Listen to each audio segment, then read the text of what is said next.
Let's dive in. Did you know there are over 400 types of dementia? Yes, over 400.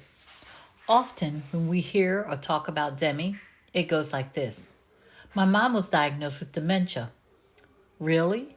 What type? Just dementia, or maybe it was this.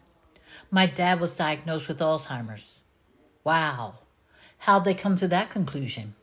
They gave him a test. The doctor told him, remember this address, I'm going to have you repeat it later. And he had him draw a clock and have it read 11:10. So exactly what is dementia? According to the National Institute on Aging, dementia is the loss of cognitive functioning, thinking, remembering, and reasoning to such an extent that it interferes with a person's daily life and activities. For example, maybe your loved one is an accountant and meticulous about balancing the checkbook. However, they can no longer complete that task.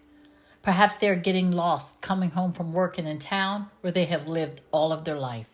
Now, imagine walking into the doctor's office and the doctor states, I have the results from your mother's test. She has cancer. You would immediately ask, what kind of cancer? She would undoubtedly refer you to a specialist for a more concrete diagnosis, right? It would help if you pose the same question to your PCP when they diagnose dementia. What kind of dementia? In all fairness, it is unlikely that they have an answer. Why?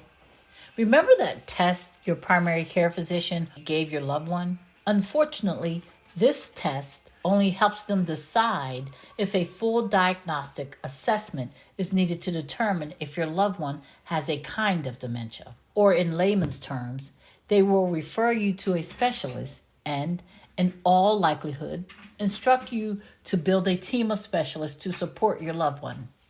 So why is it important to know what type of dementia is ailing your loved one and what kind of specialist? Well, tune into my podcast, Walk Into My World, and let's talk Demi. I'll be waiting. And remember, self-care is the best care for whom we care.